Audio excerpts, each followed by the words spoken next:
ഒരു സമൂഹത്തെ മൊത്തത്തിൽ ഒരു ലവ് ജിഹാദിന്റെ മറയിൽ കെട്ടുന്നത് ശരിയാണോ? അല്ല, അത് അല്ല. ഉം, ഉം. ഉറപ്പായിട്ടും. അത് ആ ഒരു സമൂഹത്തെ നമ്മൾ ഐസൊലേറ്റ് ചെയ്യുന്നതിന് തുല്യമല്ലേ? തീർച്ചയായിട്ടും ആണല്ലോ. അതേപോലെ തന്നെ ഇതിന്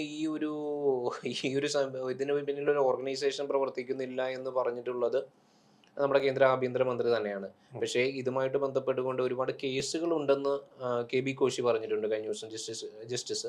എ.ബി. ആ. കോശി. അപ്പോൾ ഇതിന്റെ പിന്നിൽ ഒരുപാട് പെൺചിലന്തികൾ ഉണ്ട് എന്ന് തോന്നുന്നുണ്ടോ? ഇതിന്റെ പിന്നില്? ഈ ട്രാപ്പിൽ പെടുത്താൻ വേണ്ടിയിട്ട് ഒരുപാട് പെൺചിലന്തികൾ ഇതിന്റെ പിന്നിൽ പ്രവർത്തിക്കുന്നതായിട്ട് തോന്നിയിട്ടുണ്ട്. ഇപ്പൊ നമ്മുടെ ഏറ്റവും ഒടുവിൽ നമ്മുടെ നടന്നിട്ടുള്ള സംഭവവികാസം എന്ന് പറയുന്ന ഒരു ടി.സി.എസിലാണ്. അപ്പോൾ അതിലും ഒരു സ്ത്രീയാണ് ഉം. ഇവരെല്ലാം റിക്രൂട്ട് ചെയ്തിരുന്നത്. ഉം. അപ്പോൾ മറ്റു പല ഉദാഹരണങ്ങളും നമ്മുടെ കൺമുന്നിലുണ്ട്. ഫാദിയുമായി ബന്ധപ്പെട്ടുകൊണ്ട് ഒരു എ.എസ്. സൈനബ എന്ന് പറയുന്ന ലേഡിയായിരുന്നു അതിന് നേതൃത്വം നൽകിയിരുന്നത് എന്നൊക്കെയാണ് പറയുന്നത്. കേൾവികൾ അതാണ്. പിന്നീട് പോലീസ് പറയുന്നതും അതേ കാര്യങ്ങൾ തന്നെയാണ്. എന്നിരുന്നാലും ഒരു സമൂഹത്തെ നമ്മൾ മൊത്തത്തിൽ കുറ്റപ്പെടുന്നത് ശരിയല്ല. പക്ഷേ ഇതിന് പിന്നിൽ ഇങ്ങനെയുള്ള അജണ്ടകളുണ്ടോ, ഇങ്ങനെ പെൺചിലന്തികൾ ഉണ്ടോ എന്ന് സർക്കാർ കരുതുന്നുണ്ടോ? ചെലന്തികളെ ആക്ഷേപിക്കരുതെന്ന് എനിക്ക് അഭ്യർത്ഥിക്കാനാണ്. ചെലന്തികളെന്ന് പറയുന്നത് അവരുടെ ജീവിത വ്യാപാരം, അവരുടെ ജനറ്റിക്കലായിട്ടുള്ള രീതി അനുസരിച്ച് ചെയ്യുക. അവർ മതം മാറ്റാനോ അങ്ങനെയുള്ള വൃത്തികേടുകൾക്കൊന്നും പോകാറില്ല. അവരുടെ ജീവിതചര്യ, അതിൻ്റെ ഒരു ലൈഫ് സൈക്കിളുണ്ട്, അത് ചെയ്തു പോകുന്ന ആ പാവം ചിലന്തികളെ ആക്ഷേപിക്കാതിരിക്കുക. കാരണം പാവം ജീവികൾ ജീവിച്ചു പോയിക്കോട്ടെ, നമുക്കൊരു ഉപദ്രവവും ഉണ്ടാക്കുന്നില്ല. അതിൻ്റെ വലയിലേക്ക് വരുന്ന ക്ഷുദ്രജീവികളെ പിടിക്കുന്നു, തിന്നുന്നു. അതിൻ്റെ ഫുഡ് സൈക്കിളിൻ്റെ ഭാഗമായിട്ട് അത് ചെയ്യുന്നു. അതുള്ളതുകൊണ്ട് നമുക്ക് ഒരുപാട് ഉപകാരങ്ങളും നമുക്കുണ്ടാകുന്നുണ്ട്. കൊതുകുകളെ അതിൻ്റെ വലയിൽ കൊടുക്കുന്നതുകൊണ്ട് ഒരുപാട് കൊതുകുകളിൽ നിന്ന് മനുഷ്യ പോലും രക്ഷപ്പെടുന്നുമുണ്ട്. അതാണ് അതിൻ്റെ ഒരു ഇക്കോ സിസ്റ്റം എന്ന് പറയുന്നത്. അത് അവിടെ ഒരു വെക്കുക. ചിലന്തിയെ വെറുതെ ഇട്ടേക്കുക. ഇത് ചില സ്ത്രീകളാണ്, ചില കൂട്ടിക്കൊടുപ്പുകാരെന്ന് കേട്ടിട്ടില്ലേ, അതുപോലുള്ള സ്ത്രീകൾ. നമ്മുടെ കേരള സ്റ്റോറിയുടെ 1-ാം ഭാഗത്തിൽ പറഞ്ഞിട്ടുള്ളത് പോലെ തന്നെ പെൺപിള്ളേരെ വിളിച്ച് മയക്കി എടുത്ത് കൂട്ടിക്കൊണ്ട് മയക്കുമരുന്നും കൊടുത്തുകൊണ്ട് ആൺപിള്ളേർക്ക് കൂട്ടിക്കൊടുക്കുന്നു. ഇത് പറഞ്ഞപ്പോഴത്തേക്കും ജഡ്ജ്മെൻറ്റിലായി അത് വർഗീയത. ഇത് നടക്കുന്നുണ്ട്, അപൂർവമായിട്ടെങ്കിലും നടക്കുന്നുണ്ട്. സാർവത്രികമായിട്ടങ്ങ് നടക്കുന്നൊന്നല്ല. ചിലയിടത്തെങ്കിലും ഇതൊരു തന്ത്രമായിട്ട് ഉപയോഗിച്ച് IS-ലേക്ക് റിക്രൂട്ട്മെന്റ് ചെയ്യാൻ ഉപയോഗിച്ചിട്ടുണ്ട്. അതുകൊണ്ടാണ് അഫ്ഗാൻ ജയിലിൽ, സിറിയ ജയിലിൽ നമ്മുടെ കണ്ണീരോടെ കഴിയേണ്ടി വരുന്നത്. 1, 2, 3 കേസുകളല്ലേ അതൊക്കെ? 1, 2, 3 അല്ല 1000 ഇതുപോലത്തെ കേസുണ്ടെന്ന് പറയുന്നത് സംസ്ഥാനത്തിന്റെ DGP റാങ്കിലിരുന്ന TP സെൻകുമാറാണ്. പാലാ ബിഷപ്പ് ഇത് പറഞ്ഞിട്ടുണ്ട്. അദ്ദേഹമൊക്കെ എന്തുകൊണ്ടാണ് സർവീസിലിരിക്കുമ്പോൾ ഇത്തരത്തിലുള്ള അല്ല, അദ്ദേഹം എന്തുകൊണ്ടാണ് പറയുന്നതെന്നാണ് അർജുൻ ചോദിക്കുന്നത്.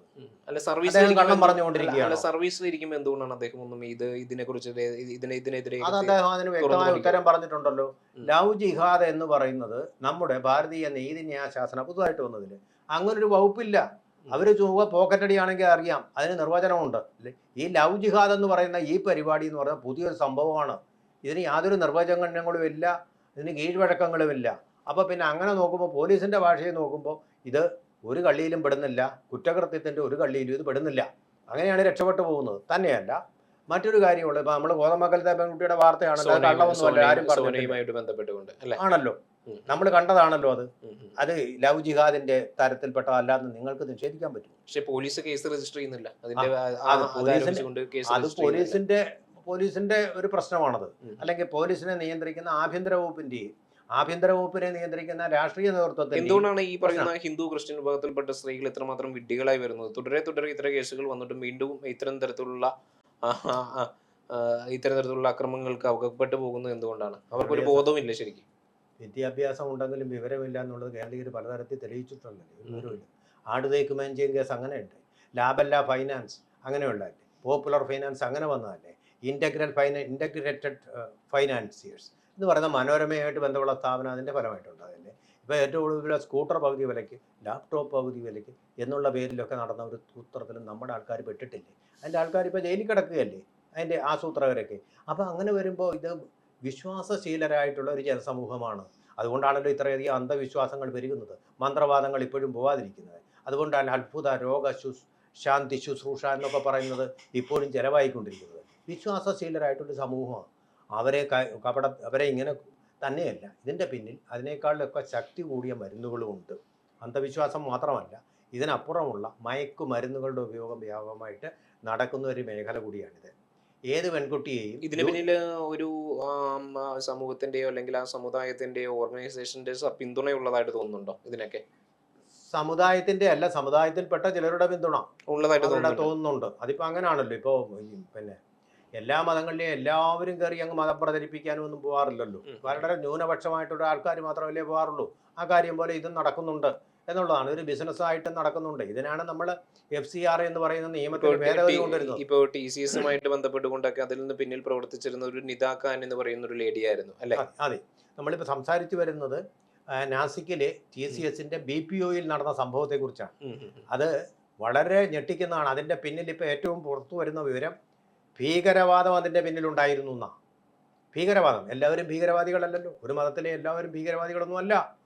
പക്ഷേ ആ മതത്തിലെ ആ ഭീകരവാദത്തിനെതിരെ സംസാരിക്കാതിരിക്കുന്നത് അവരുടെ പക്ഷം ചേരുന്നതിന് തുല്യമാണ്. ഇപ്പോൾ നാസിക്കിലെ കാര്യത്തിൽ ഏതെങ്കിലും മത പണ്ഡിതൻ അല്ലെങ്കിൽ മത നേതാവ് അല്ലെങ്കിൽ ആ മതത്തിന് വേണ്ടി നിലകൊള്ളുന്ന പാർട്ടിയുടെ ഏതെങ്കിലും നേതാവ് ഇതുവരെ അപലപിച്ച് സംസാരിച്ചതായിട്ട് അർജുൻ കേട്ടിട്ടുണ്ടോ? ഇല്ല, ഞാൻ കേട്ടിട്ടില്ല. അവിടെയാണ് വലിയ കുഴപ്പം. കള്ളന് കഞ്ഞി വയ്ക്കുക എന്നുള്ളൊരു പരിപാടിയിലേക്കാണ് അവർ പോകുന്നതെന്നാണ് നമ്മൾ വിശ്വസിക്കുന്നത്. അതിനെ അപലപിച്ച് പറയാൻ അതുപോലെ തന്നെ CPM തയ്യാറായിട്ടുണ്ട്. ഇതുവരെ കേട്ടിട്ടുണ്ടോ? കോൺഗ്രസ് തയ്യാറായിട്ടുണ്ടോ?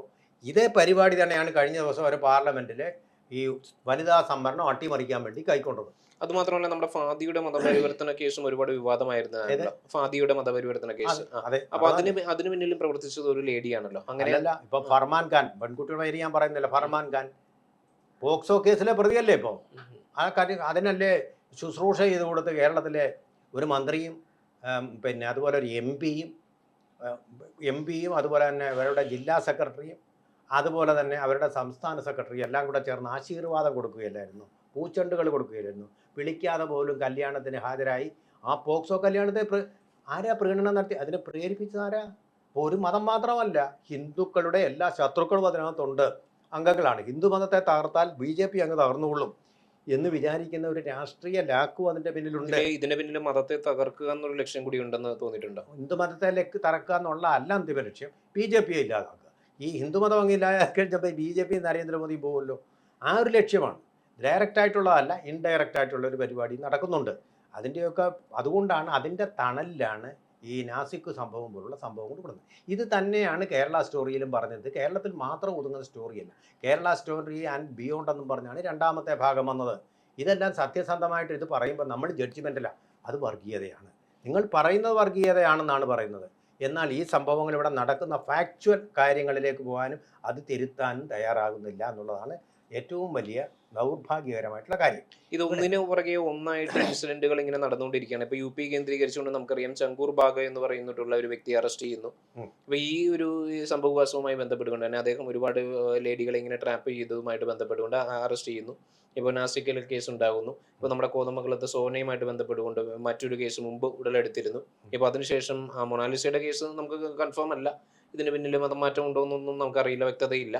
അപ്പോൾ മൊണാലിസയുടെ വിഷയം ഉണ്ടാകുന്നു. അപ്പോൾ ഇങ്ങനെ ഇൻസിഡന്റുകൾ ഒന്നിന് പുറകെ ഒന്നായിട്ട് നടന്നുകൊണ്ടിരിക്കുമ്പോൾ ഇത് വ്യക്തമാക്കുന്നത് എന്താണ്? ആ സംഘടിത നെറ്റ്വർക്ക് അത്രമാത്രം ശക്തമാണെന്നാണ്. ശക്തമാണല്ലോ, ലോകവ്യാപകമായിട്ട് വളരെ സംഘടിതമാണ് ആ നെറ്റ്വർക്ക്. ഇന്ത്യയിൽ അത്ര ഇല്ലെന്നേ ഉള്ളൂ. വാസ്തവത്തിൽ നമ്മളൊരു ഭാഗ്യവാന്മാരാ കരുതി.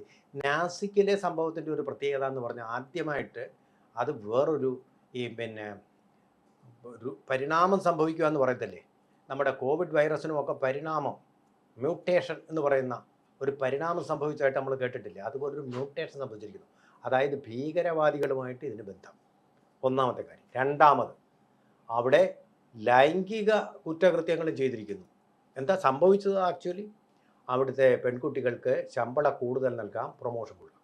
ഈ TCS പോലുള്ള IT സ്ഥാപനങ്ങളിൽ പെൺകുട്ടികൾ ഏറ്റവും കൂടുതൽ കാക്ഷിക്കുന്ന ഒരു കാര്യമാണ് എന്ത്?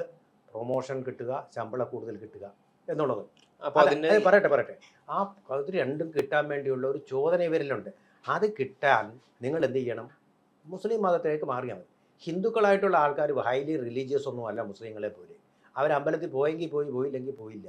അങ്ങനെയുള്ള ആചാരങ്ങളിൽ ഒരു എന്താ പറയുന്നത്, അതൊരു സെമിറ്റിക് മതമല്ല, പൂർണ്ണ ജനാധിപത്യപരമായിട്ട് പ്രവർത്തിക്കുന്ന ഒരു മതമാണ്. നിങ്ങൾക്ക് യാതൊരു വിധമായിട്ടുള്ള ആജ്ഞയും നൽകാറില്ല, നിങ്ങളുടെ ഇഷ്ടം പോലെ ജീവിച്ചോളൂ എന്ന് പറയുന്നു.